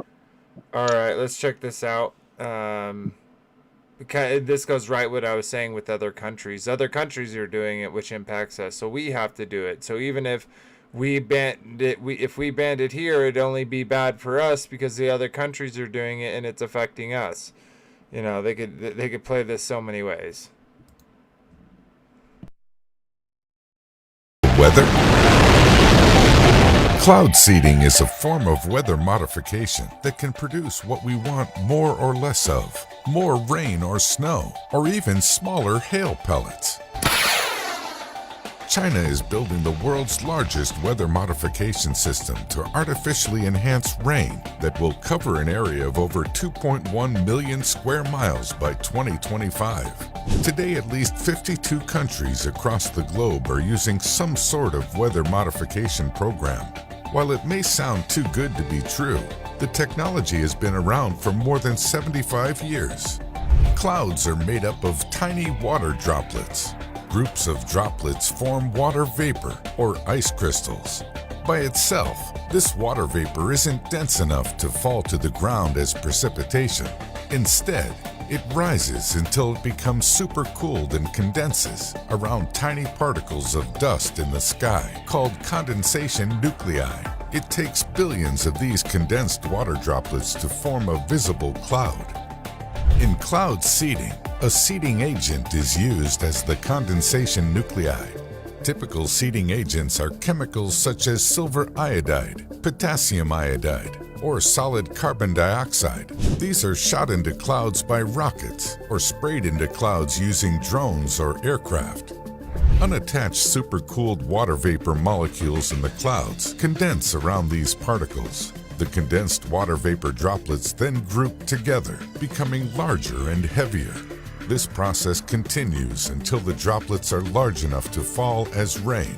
Recently, the UAE created artificial rain using drones. These drones targeted certain clouds with electrical discharges through concentrated lasers to force water droplets to pool in the air, triggering the desired rainfall. Today, the largest cloud seeding system in the world is found in China. China creates 55 billion tons of artificial rain a year. Other countries are also looking to ramp up cloud seeding efforts in the hope of increasing precipitation. Thailand has an ambitious aim to remove water shortages in 98% of the country's drought-affected areas by 2037. The idea behind cloud seeding is to create rain in regions that are most affected by droughts, thus reducing the impact of droughts. In 2015, cloud seeding increased the local rainfall in Texas by about. Technology can also be used to manage hail. According to an estimate, hailstorms in the U.S. cause an average of $15 billion in damage to homes, cars, and crops each year. Cloud seeding increases the number of ice pellets in hail-producing clouds, but decreases the size of each pellet. This can reduce the damage caused by hail. Cloud seeding can also. Who does that save money for? The corporations. But there is a catch. For cloud seeding to work, specific atmospheric conditions must exist. Cloud seeding can't create clouds. It can only add particles to clouds which interact with the water vapor already present in the air. Wrong. It does not always go as planned. Exactly. In 2009, China performed cloud seeding in an attempt to end a drought, resulting in a temperature drop and a snowstorm that closed roads around Beijing. There are also concerns about unwanted ecological changes. Rain in one area might bring drought to another, which could lead to ecological imbalances. After all, water that falls from. It could totally happen. It could happen. Where it cannot be absorbed into the ground, then it could trigger flooding. Today, water shortages and floods affect every continent. Around 1.2 billion people, or almost 1/5 of the world's population. Okay. Interesting how they're like, it doesn't actually make clouds. It's like, well, yeah, I guess it doesn't add H2O, hydrogen, whatever, to the air. But they can make clouds, and it definitely looks like they're making clouds with how it, just totally white out the entire sky. Yeah, exactly. Yeah, they can't make natural clouds from God. That's true. Right. Silver iodide on Google, just those words, silver iodide. And like the first thing that comes up is it's a crystalline material often used for weather modification applications, such as cloud seeding. It's like people still think chemtrails aren't real. They still think they aren't spraying stuff. It's just like they're open about it. It's not even up for debate at this point. Like nothing is natural anymore. You can't just say, oh, there's a sickness going around. Gosh, everybody's catching it. It's like, well, is everybody catching a sickness that's going around, or has everybody had their immune system destroyed, or is whatever happening to your body the result of some new mutation in the genetically modified virus that they released on purpose? Like, you're not sick, you're under attack. Is the weather a little bit muggy, or are the people that are controlling the weather making it muggy? Your sickness isn't natural, the weather isn't natural, your food isn't natural, your water isn't natural, nothing is natural anymore. You are under attack from every different angle. At what point do you... Your mind is a prison planet there. I can't even remember what that Harrison. Okay. This is the guy that was going to join us, but ended up not, right, Robert? John Fleetwood? Oh, no. Oh, okay. That's not the guy. Okay. But I did get snatch that link off from his page. Ex-U.S. Air Force officer exposes government's weather modification and control activities. I actually have that up right here. But before we actually play that, let's that previous video was talking about them using drones and doing electrical discharges with lasers. So taking that into account, let's check this out real quick. Hurricane Helene to the massive flooding going on in New Mexico. This is insane. First off, we got to get this out of the way. We know weather modification is just a theory. We are just spitballing here. But I want to show you something that No, it's not a theory, brother. has to do with the Yeah, no, flooding you're that is right. With taking place Doppler, you in can New see it. Mexico. And I'm going to show you an example where you can literally see weather being created over Area 51. It then gets shot with radar beams and then turns into a storm a few hundred miles in size. And you see it flow right through Arizona and into New Mexico. My friends, check this out. All right, in order to start understanding how this compares to Hurricane Helene and why this flooding was so bad, all you need to do is look at the last couple days, and what you're seeing is a low pressure system right here, literally spinning counterclockwise for multiple days in the same spot. It does not move. That's because of the rotation of the Earth.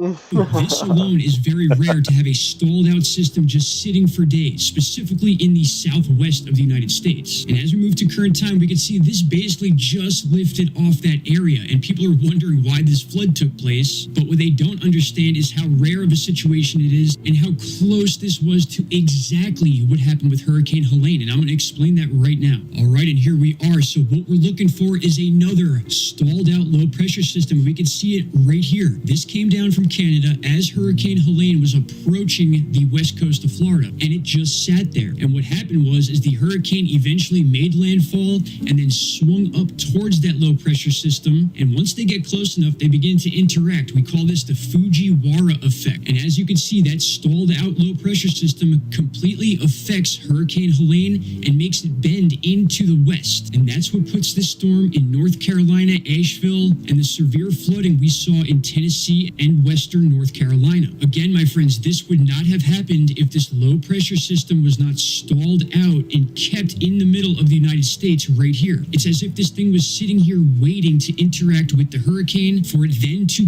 cause the hurricane to shoot in a western direction after making landfall. This is super rare for this to happen, but there it is, my friends. So somehow, some way, these low pressure systems are being put in place, and now when we jump back to the New Mexico situation, you can see we are dealing with the same exact situation. A low pressure system stalled out, not moving an inch right or left. Super, super rare for these to just stay in one spot, and then there came the moisture right there. So you see this red, that is eventually after a day of this spinning here, it's pulling up that moisture from the Pacific over Mexico, and then boom, explodes into Roswell, New Mexico. And that, my friends, is why I'm showing you how a lot of this can originate from places like Area 51, where there's no eyes seeing anything that's going on in the skies there. We had something being dropped in the sky, and then it was activated by those radar, and then eventually became a massive storm that was flowing across Arizona and right into New Mexico. All right, and just take a look at them right next to each other. Two different major weather situations causing devastating flooding, both of which were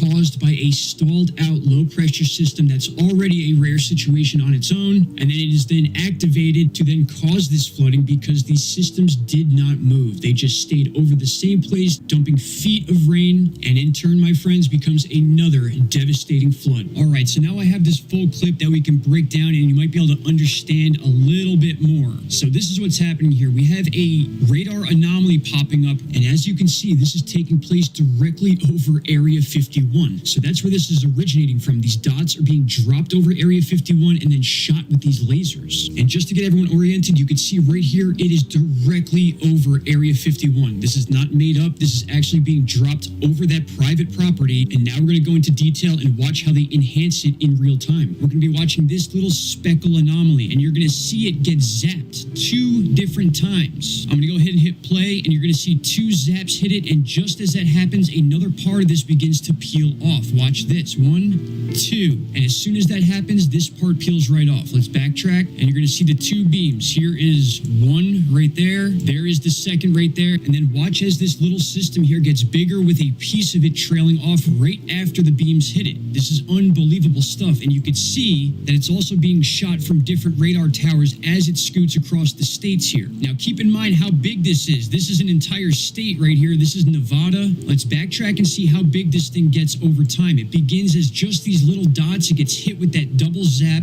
And then here we go. Watch how this thing changes. Watch how fast it's moving. And you... Yeah, so at this point, brother, there is no theory. It's already been proven, and we've shown that over and over and over. Here, Project Storm Fury was an attempt to weaken tropical cyclones by flying aircrafts into them and seeding them with silver iodide. So if you best believe, if they're trying to weaken tropical cyclones, then they're trying to strengthen them, and they're trying to manipulate them, and they're trying to steer them. And we know recently that North Carolina got these floods from these, hurricanes. And of course, just coincidentally, that whole area was being eyed for its minerals. Right. Just a coincidence, though, right? Yeah, is that what the lithium fields? Or where they wanted to... Yep. Yep. Yeah, so let's check. Oh, go ahead. Yeah, Katrina was probably the first one they really unleashed it. And then Superstorm Sandy, after that on the East Coast. And then the one that hit Puerto Rico, like in 2018. And they've just been doing it more ramped up ever since. Yeah, it's all the global warnings. Oh yeah, that's just part of that's their cover. Yeah. All right. So this U.S. former Air Force. Let's check her out. This is our next speaker is someone who could tell you firsthand about geoengineering. Her name is Kristen Megan, and it's taken her a lot of guts to come here and speak what she has to say. So give her a big hand. This presentation has been brought to you by Gigi Bowman for State Senate and Oath Keepers. All right, first off, I just want to, I know everyone else has said it, but I really appreciate everybody that has come out here today. It's not just showing up and supporting an event, it's actually listening to those of us who are here to share a message. So, as it was presented to you, I'm here to speak to you about geoengineering. First thing I want to ask you is, who doesn't believe it exists? Anybody here on the fence? Okay. Well, hopefully when you leave here today, you don't just believe it. You share the information that I'm going to share with you, and you get more people on board to stop this unethical crime. I want to show you a video clip because the first thing people ask me about geoengineering is, who are these people? Who are the people that are, kind of pushing the button to get this thing going? One of them, his name is David Keith. And David Keith has been low in the radar for a while, but he has written a book about climate engineering that has basically done more for the truth movement of this than anything, because he is the frontline person that is the #1 advocate for geoengineering. And I want to show you a clip. It's about 6 minutes, so just bear with me. You ever look at those planes up there? They have contrails on them. Maybe all those planes are the contrails. Maybe they're actually spraying chemicals into the atmosphere right now, and Uncle Sam isn't telling us. Seems extremely unlikely. That the United States is not telling something to its citizens? That seems extremely likely to me. Read the newspaper. And of course, there are a lot of problems with what they're proposing. It turns out plants need sunlight. Yes.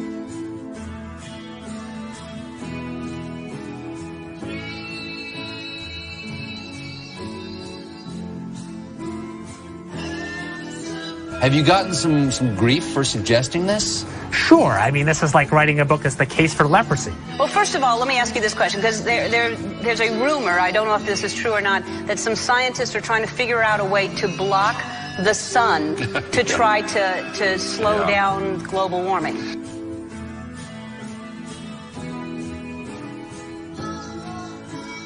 Could an individual start this? In practice, only a country. A big Okay. country. What about a man in like a hollowed out volcano with henchmen who occasionally shakes his fist at the sky and says, "They said I was a fool at Harvard. Who's the fool now?" It's All Things Considered from NPR West. I'm Arun Roth. If scientists get the calculations wrong, it could be catastrophic for life on Earth. Or what if the technology got into the wrong hands? Couldn't someone shoot poison into the atmosphere? So people are terrified about talking about this because they're scared that it will prevent us cutting emissions. Right, and also that it's sulfuric acid. I think you're bearing the lead. Is there any possible way this could come back to bite us in the ass? You know, you put another kind of pollution, sulfur dioxide, up to orbit, cover the atmosphere. The sky won't be really blue in the way it is now anymore.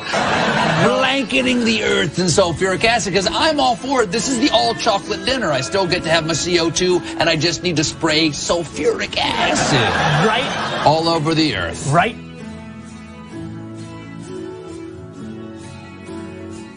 But we put 50 million tons of sulfuric acid in the air now as pollution, and it kills 1 million people a year worldwide. Okay, and that's good or bad? It's terrible.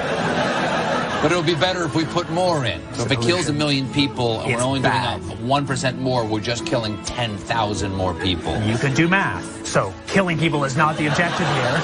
Killing people, not the objective. I just wanted to be clear. I just wanted to be clear. Because some very mainstream scientists are saying that the climate change situation is so bad that saving life as we know it might require something radical, like shooting chemicals into the stratosphere to reflect sunlight. Like the beer bug with us. This is the kind of stuff I wake up sweating about. Exactly. Well, it's your goddamn idea. No, it actually turns out to be an old idea. This was known since President Johnson, and the scientific community mostly decided not to talk about it. What happens to the sulfuric acid after it's sprayed? Does it just stay up there? No, it rains down. Okay. But as I said, it rains down. Okay. It's a tiny addition. Okay. And you'd put, say, 20,000 tons of sulfuric acid into the stratosphere every year, and each year you have to put a little more, and this doesn't, in the long run, mean that you can forget about cutting emissions. We will need to rein in emissions. We'll get to it eventually, yeah. But it does. In the meantime, we're shrouding the earth in sulfuric acid. So it is that you could actually spray sulfuric acid in the stratosphere 20 kilometers over our head and use that to stop the planet warming up in a kind of ugly tech fix. You can spray something into the atmosphere to change. Spray pollution into the atmosphere to stop it warming. So in the end, pollution saves them all. We owe pollution. We owe acid rain an apology, is what you're saying. A totally imperfect technical fix. Okay. It would have risks. It wouldn't get us out of the long run need to stop polluting, but it might actually save people and be useful. Sky won't be really blue in the way it is now anymore. The chemtrail. As long as we save one, Yeah. that's worth it. Yeah. As long as we save one frog, all these millions of deaths, they're all good.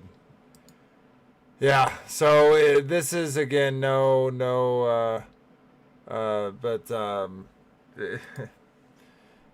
preposterous really is. All right, let's keep chugging. We got a few more. We got about 20 minutes left, so let's get through what we can. Administration, which is a U.S. Department of Commerce, a branch of your government, has thankfully come out with an article where they want to get the record straight. They want to set it straight. They want you to know. I gotta do this. I gotta pull back up that. Okay. Let's get rid of that.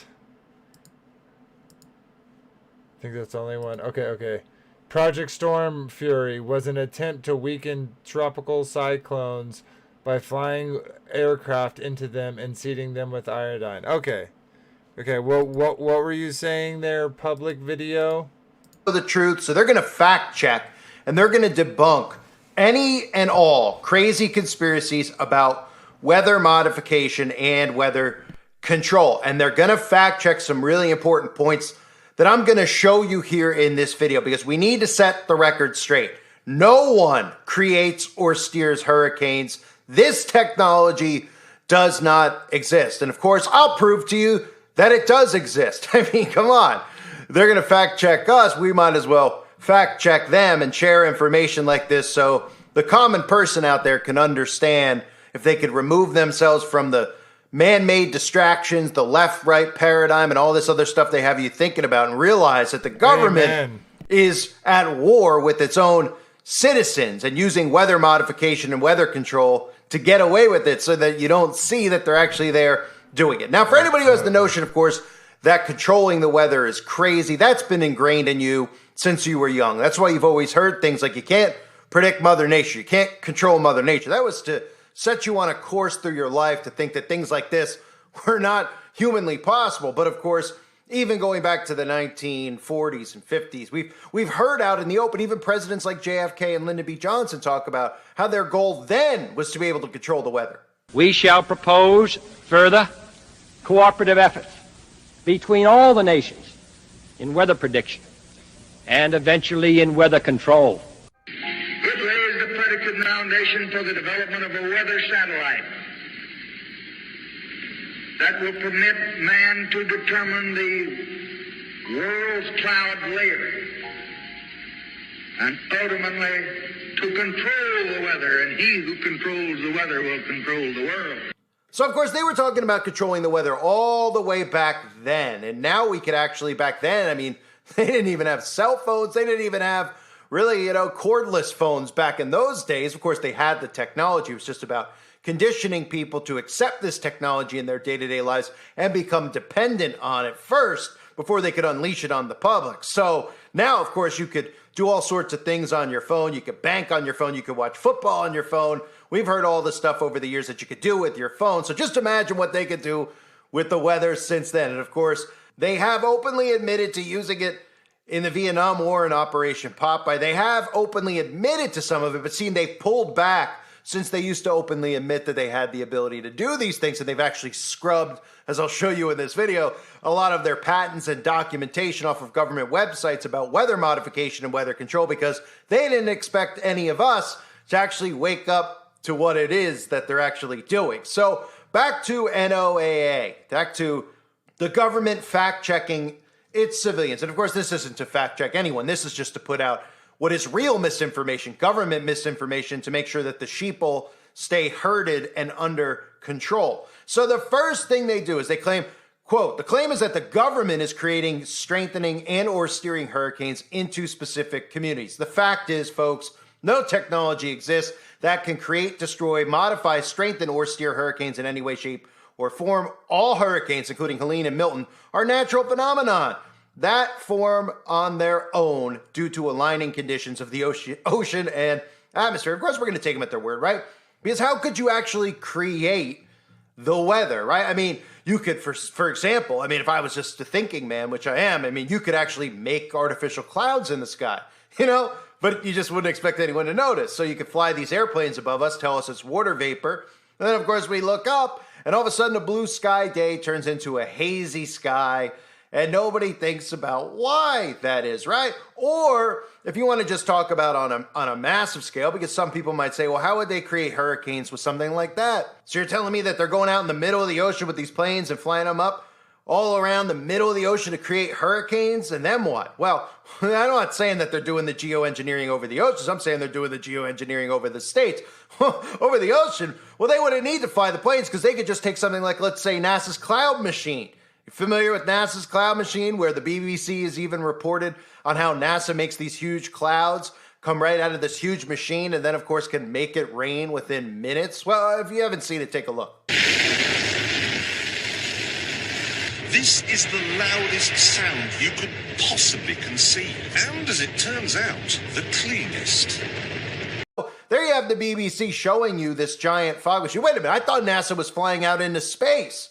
I thought NASA was trying to figure out how to get back to the moon since we haven't been back since the fake footage they showed us back in the 60s. What is going on here? What is going on? Oh, right, because these things are all fronts for other things. You see, if people out there knew that their tax money was going into forming weather modification so that the government could use weather against you and do things like they just did to people in the Carolinas or in Florida every month, well, then people would probably revolt against their tyrannical government, right? But, you know, that's just a cloud machine. And just imagine, right? Because you could sit there and people go, well, that's just in Florida. It's sitting at NASA.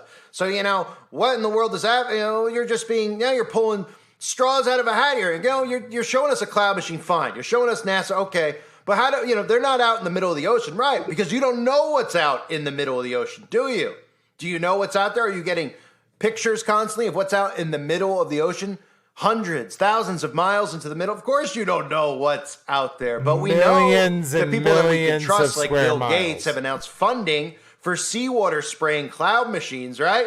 So those are probably nothing about making clouds out in the ocean and forming, building hurricanes out there, you know? Or like these huge things that we've seen over the years out in the middle of the ocean where we have no idea what they are. And we're supposed to just say, well, it must be some kind of generator in the middle of the ocean. Or the wind turbines that are out there. They couldn't possibly steer the weather, could they? I mean, how would you actually make a hurricane stronger? I mean, the CIA head director, John Brennan, you know, he doesn't know what he's talking about, right? He's one of Obama's right-hand men. I mean, he's spoken at the Council on Foreign Relations about having the ability to move weather around. Or how about Operation Project Cirrus, 1947, where it was documented that the government was dropping dry ice and all sorts of things in the clouds to make hurricanes larger and have the ability to move them around, right? I mean, this has got to be a conspiracy, right? Project Cirrus is the first official attempt to modify a hurricane.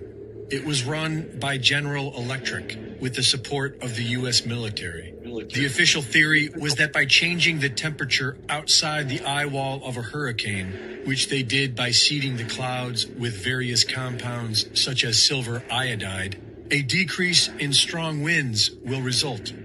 On October 13th, 1947, Project Cirrus targeted a hurricane heading out to sea. Approximately 180 pounds of dry ice was dropped into the clouds.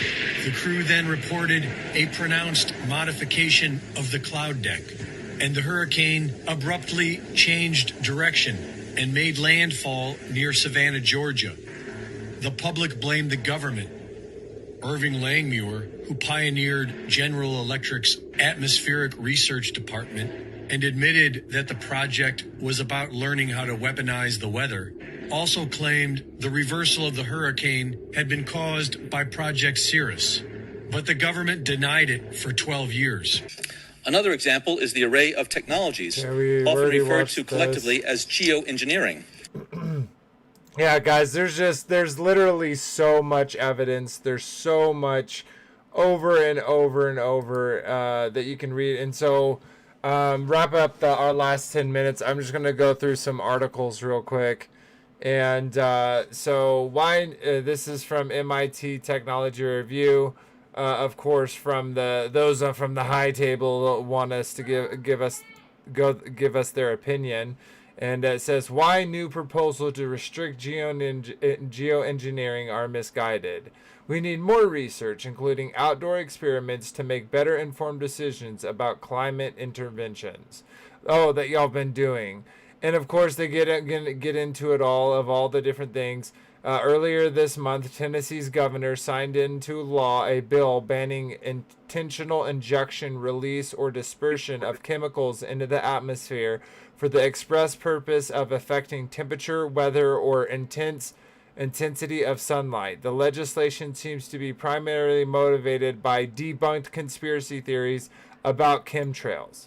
This is MIT, guys. This is MIT Review, and they are literally saying debunked conspiracy theories. How many videos have we seen of them literally showing governmental officials giving this information out? It's literally, this is why everyone rejects you.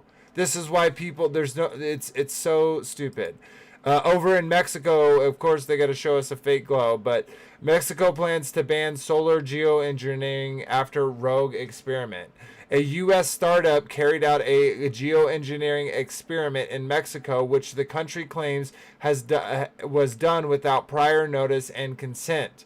Mexico announced this Tuesday a set of measures to ban solar geoengineering experiments in the country after a U.S. startup began releasing sulfur particles into the atmosphere in the northern state of Baja California.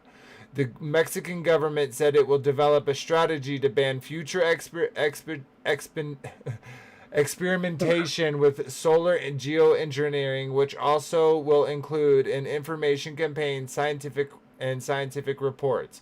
However, the government did not announce more specific action. Mexico reiterates its unavoidable commitment to protection and well-being of the population from practices that generate risks to humans and environmental security. Boom. Oh, nope. It's just debunked.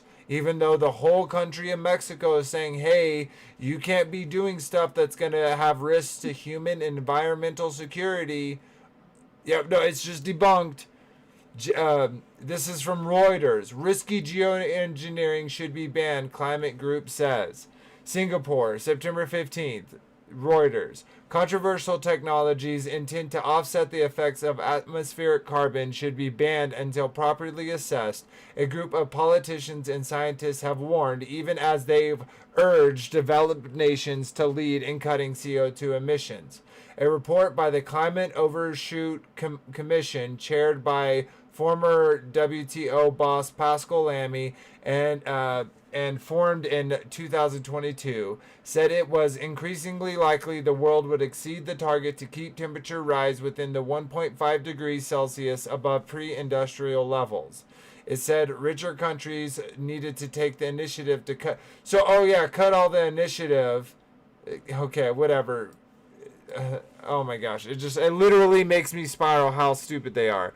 More backup to Tennessee lawmakers vote to ban geoengineering with allusions to chemtrails conspiracy theory.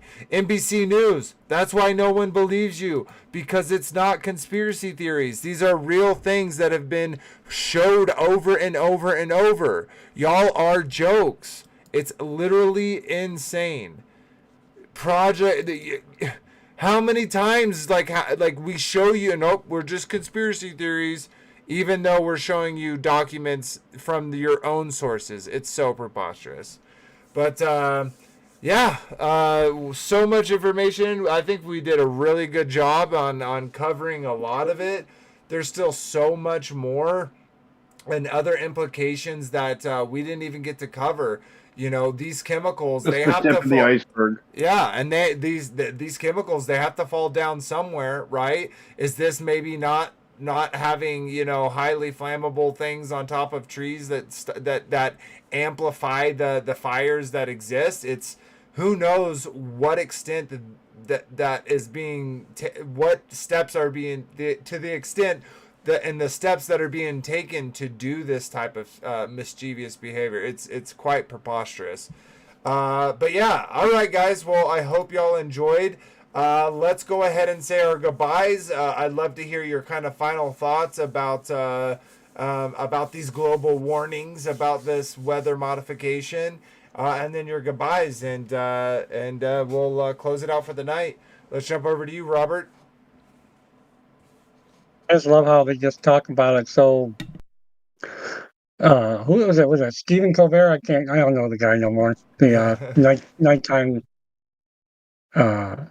They just mocking, jokingly, whatever about it, and the others are like reporting this as, well, of course, this is what we're trying to do to help moderate the climate and all this kind of stuff. It's like. So it's like they're not denying it, but they're making it like, this is nothing. Okay, there's nothing. Nothing to see here. Well, like half of them are denying it, and then the other half are saying we're using it for the good of humanity. It's like they can't get their story straight. Mm-hmm. Mm-hmm. Well, awesome, brothers. Always a pleasure to have you. So, shalom. Shalom. All right, let's jump over to Kyle. What are your thoughts, brother? Yeah, first of all, good night, everyone. Thanks for joining us. And yeah, I think we're going to see an upscale in this technology over the years. I think it's just kind of begun, and it's probably going to get a lot worse. I imagine as they develop better methods of doing this, it's just going to get more and more extreme. Circumstances are going to get crazier and crazier. I mean, and that's what I've seen personally in the last 25 years is that just the weather has got increasingly more. You just can't predict it. Um, and more of these chemtrails over our sky, and they admit more and more that they're doing it. The government documents are being released, so I don't see any end to this in sight. I think we should just kind of buckle up because it's going to get kind of strange. Yeah, and they're gonna definitely come in as the saviors and say, "See, we've been trying to do this. You didn't want us to do this, and this is why the sun is hot and is burning. Is hot, right? Like literally there. If you read in scripture and the predictions that are made, right? Like they're setting up. It's like they're setting up to be like, see, we told you, Christians that read the Bible, that there is a globe and it is warming. You know what I mean? It's so preposterous. Well, as always, brother, a pleasure to have you, and good to see you. All right, let's jump over to BV. What are your final thoughts, brother? I'm just running off of what he just said. It We're just going to see. There's no slowing down to this. It is going to ramp up. He's like he said, we're buckling in and taking off. So, hey, thank you for having me here tonight. But I agree with that 100%. Thank you. Yeah, absolutely. And it's been a minute since you've been here, brother, but always feel free to join us. Always love to hear you and hang out with you. So, like always, feel free to join us. That goes along with everyone. If you're interested in joining the stream, check out the links in the description below and join the Discord. And last but not least, we got our brother Frankie B. Love to hear your final thoughts and your goodbyes, brother. Yeah. Shalom, everyone. Sorry I was late. But yeah, we haven't had rain in like 2.5 months, and they always seed in my area. I'm in the Northeast. And now they're sending out drought warnings, and the ground is hardening up, which is a possibility for a heavy rain to cause flooding, or which they also started doing. We've been getting flash fires starting out through Pennsylvania and all New Jersey and the tri-state area here.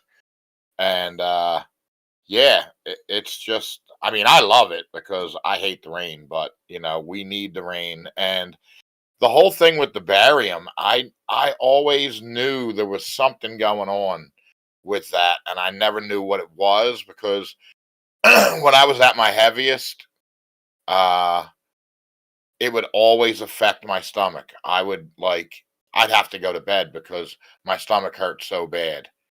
And since I've lost a ton of weight, like almost 60 pounds, I feel so much better.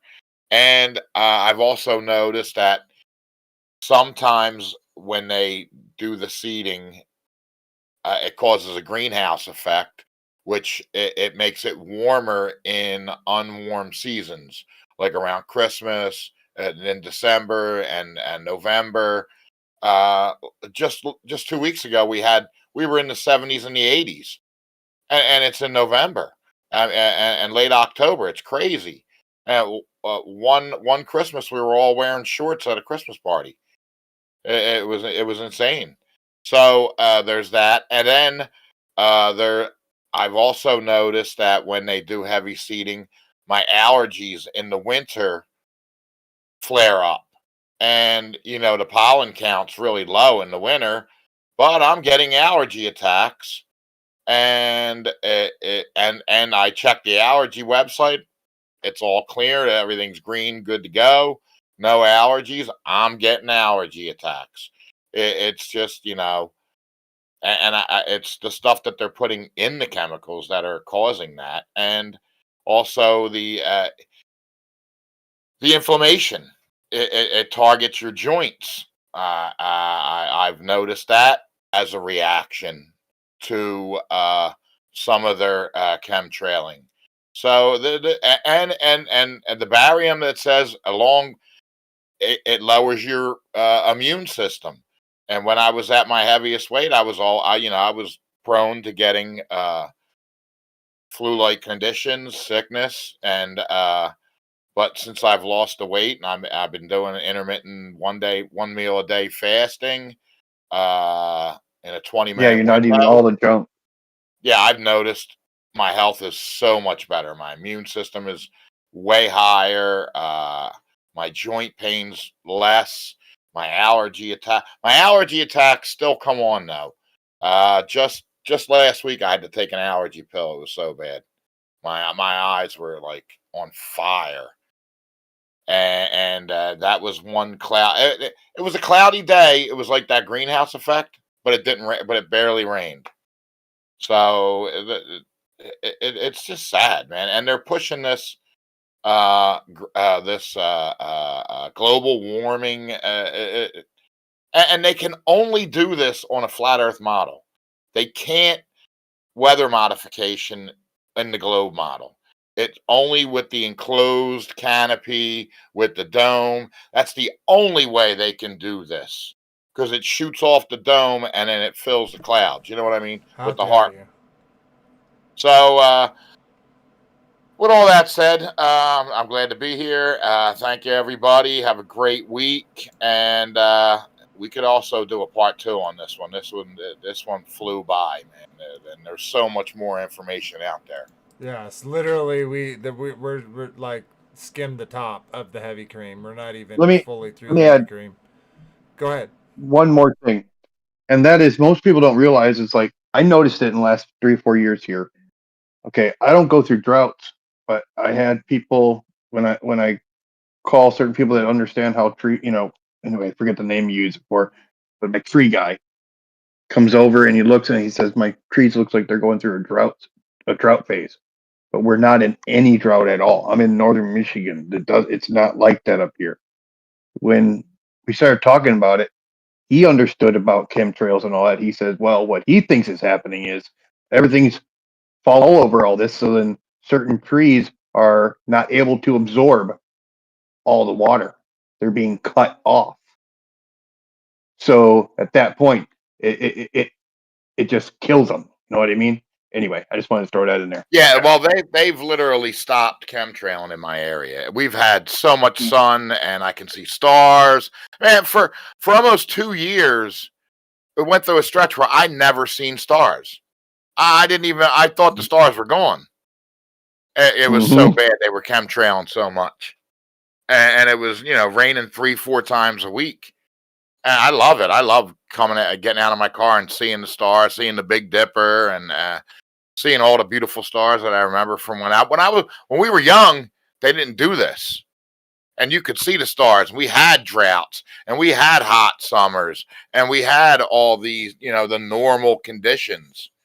But in the last since the 2000s, they've just been bombarding us with cloud seeding and chemtrails.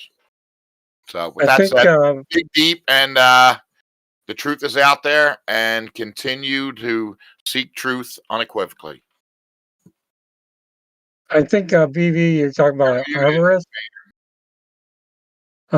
But I'm also in Michigan. I think you're north of me, but like Teresa be like, it's gonna rain, and I'm like, well, I look at my weather app, and it'd be like, oh, it's gonna rain at 2 o'clock. And then 2 o'clock comes, you look at the weather app, it's gonna rain at 6 o'clock.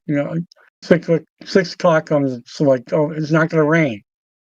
You go outside, right. You look at the weather map, it says it's not gonna rain, you go outside, it sure feels like it's gonna rain, It's really weird. It's really weird on that. Has a, is it going to rain or not? We've been getting a fair share of rain, but yeah, trying to predict the weather. Someone said, how is it that you say that the weathermen can never predict the weather, but you're saying that the weathermen can make weather?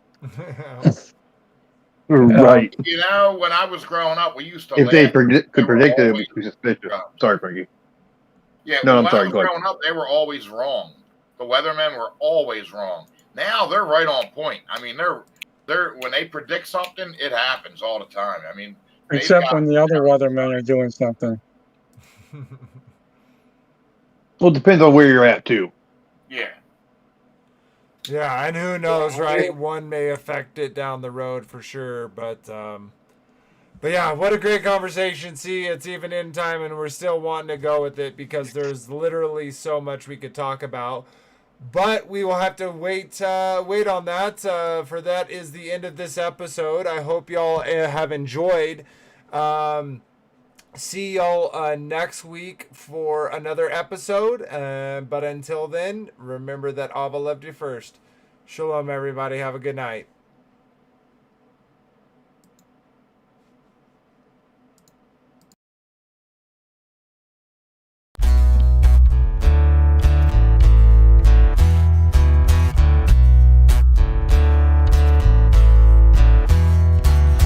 It's your glory, conceal the mystery.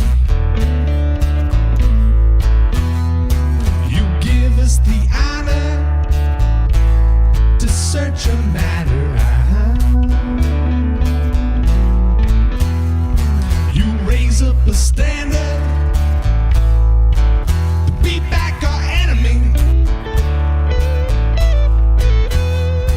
You establish this realm